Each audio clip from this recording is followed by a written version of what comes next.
damas y caballeros, la importancia de tener una reforma pensionaria, la importancia de que todos los peruanos y peruanas cuenten con una pensión que les asegure pues el futuro, ¿no? Su madurez. ¿Qué duda cabe?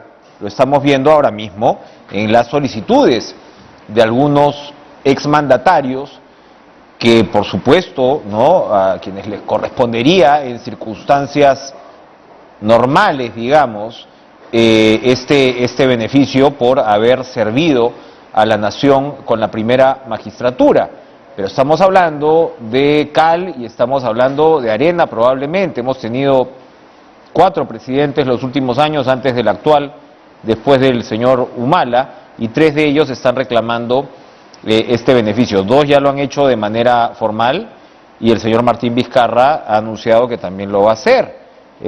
Manuel Merino y Francisco Sagasti han solicitado pues pensión vitalicia, y la controversia se ha desatado especialmente con el señor Merino, que estuvo exactamente 6 días en el poder. ¿Le corresponde esta pensión? Bueno, vamos a ir conversando de estos y otros temas con Fernando Tuesta, politólogo de la Pontificia Universidad Católica del Perú, a quien le damos la bienvenida. ¿Cómo estás, Fernando? Gracias por estar con nosotros. ¿Qué tal, Enrique? Buenas noches. El ministro de Justicia, Aníbal Torres, ha dicho que en el caso del señor Merino no sería inconstitucional o ilegal, mejor dicho, pero que lindaría con la inmoralidad. Leía otras opiniones como la del constitucionalista Omar Cairo, que señala pues que es absurdo que al haber estado 6 días en el cargo de presidente y luego renunciar, reclame o reciba una pensión. ¿Qué correspondería en un caso tan particular como este? Mira, estas pensiones vitalicias ciertamente son pensadas para mandatarios que en general pues han cumplido el tiempo que corresponde, ¿no?, que en este caso son 5 años. Pero tú bien has señalado que en los últimos tiempos han habido pues situaciones que no eran pensadas o no fueron pensadas en el momento en que se produjo esta norma, ¿no?, en que se elaboró esta norma. Y en consecuencia hay casos como, claro, para empezar, Pedro Pablo Kuczynski, que estuvo menos de 2 años, el señor Martín Vizcarra tuvo un tiempo parecido, pero claro, el caso del señor Merino es singular, ni siquiera pues una semana. Es probable que muchos vicepresidentes estén más tiempo que él en el cargo y no reciban estos honorarios vitalicios. No me refiero a este último periodo, sino en general, ¿no? Entonces, claro, ahí puede ser interpretado como un vacío legal.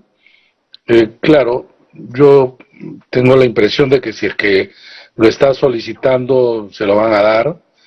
Curiosamente, la presidenta del Congreso era, para empezar, asesora del ahora solicitante, pero creo que hay que regularlo, ¿no? Y hay que tocar el tema de manera tal que no aparezca pues como ni una viveza, ni una compensación mala vida, ¿no? Aquí sí. Debe tenerse limitaciones. Por ejemplo, si es que aparece un presidente de la República que luego pues es juzgado y sentenciado, no debiera de recibir este beneficio. Pero bueno, esto mueve tantas cosas. Hemos estado en estos días viendo también el tema de las famosas gastos de instalación de muchos congresistas del Lima y Callao, que también es cuestionada. Entonces, pero sin embargo uno se hace la siguiente pregunta, ¿no?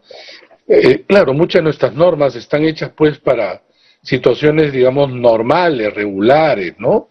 Y no situaciones que contravienen la idea de fondo pues de la ley, ¿no? Así es, así es. Son momentos anormales en medio de todo para lo que estábamos acostumbrados. Pero acá, Fernando, hay de fondo este tema que me suscita preocupación también, ¿no? Porque, a ver, cuando hablas de los dineros, de las platas públicas, ¿no? Y su aplicación en el caso de los funcionarios, porque en campaña todo el mundo se llena la boca, ¿no? Que va a renunciar a su sueldo, ¿no? En fin, lo que siempre ocurre, y esta última campaña, por supuesto, no ha sido la excepción. Entonces, claro, tienes los casos que tú acabas de señalar y tienes el caso de una legisladora oficialista que dice que no le alcanza, y ahí, claro, comienzas a ver además todas las gollerías, por decirlo así, que tienen los padres y madres de la patria. Y claro, uno se pregunta, el peruano común se pregunta, oye, ¿qué está pasando? ¿No? O sea, ¿qué está pasando con esta clase política? Vamos avanzando, prometen el oro y el moro, prometen de alguna manera nivelarse, y no me refiero con eso a que ganen poco, ni mucho menos, pero digamos, todo esto va alejando, sigue alejando a la política de la ciudadanía, y es preocupante, ¿no? Porque claro, se va formando, ¿no? En las personas de a pie, como se dice, bueno, esta gente está haciendo mala utilización del dinero público, son unos abusivos, ese es el peligro, es un arma de doble filo en realidad contra la democracia, y es un círculo vicioso del cual no salimos, ¿no? Y mira, los congresistas deben estar bien pagados en general. Sin embargo, a lo largo de los años se ha ido incrementando los beneficios de los que ahora gozan, que son bastante importantes. Pero acá viene lo otro. Ser congresista ya se ha convertido en un atractivo. Estos ingresos, estos beneficios son jugosos. Muchísimos congresistas del actual y de anteriores congresos seguramente no tendrían esos, ni van a tener de repente a futuro esos ingresos. Se ha convertido, repito, ya en un atractivo. Antes el atractivo podía ser político, estatus, etcétera, pero ahora económico. Más aún cuando no hay reelección, entonces se abren las puertas pues a candidaturas que por el lado del Parlamento, repito, es muy atractivo ser congresista, ¿no? Pero, mira, por un lado tienen estos beneficios que están por encima de lo que, claro, un ciudadano de pie logra obtener, pero hay que ser claros, es necesario pagar bien, pero el mal uso de los recursos, pero también el mal desempeño hace que se sienta a nivel de la opinión pública un rechazo, el mal desempeño, ¿no?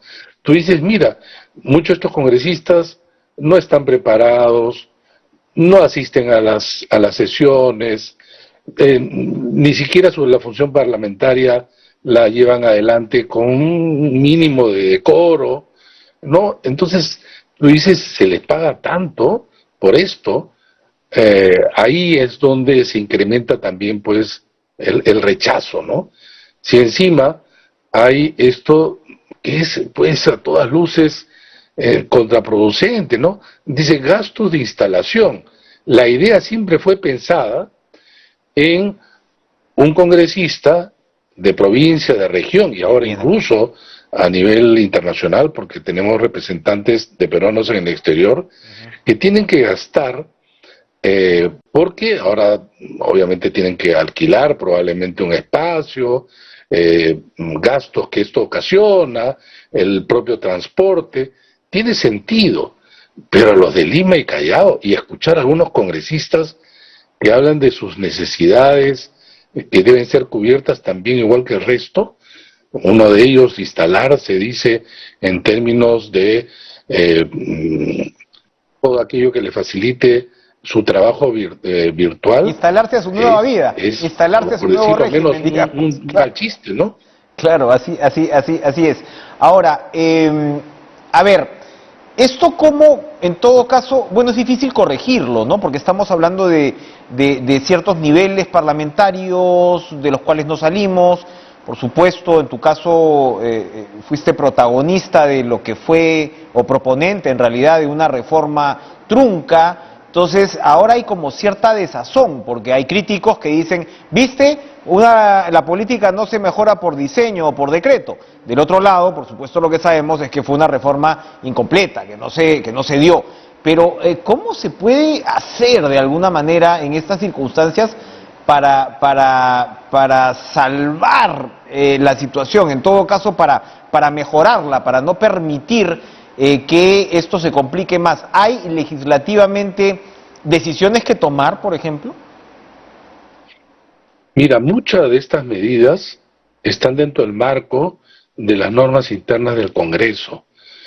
En ese sentido, la reforma política no tocó esto. Bueno, tú sabes, muchas cosas que hay que modificar, pero este tipo de decisiones, me entiendo, son parte de las normas internas del Congreso. Estas gratificaciones, seguros, personal, todo eso es dentro del marco del Congreso. Y eso los únicos que lo pueden cambiar son los congresistas, y no creo que exista ninguna voluntad como para que eso se modifique.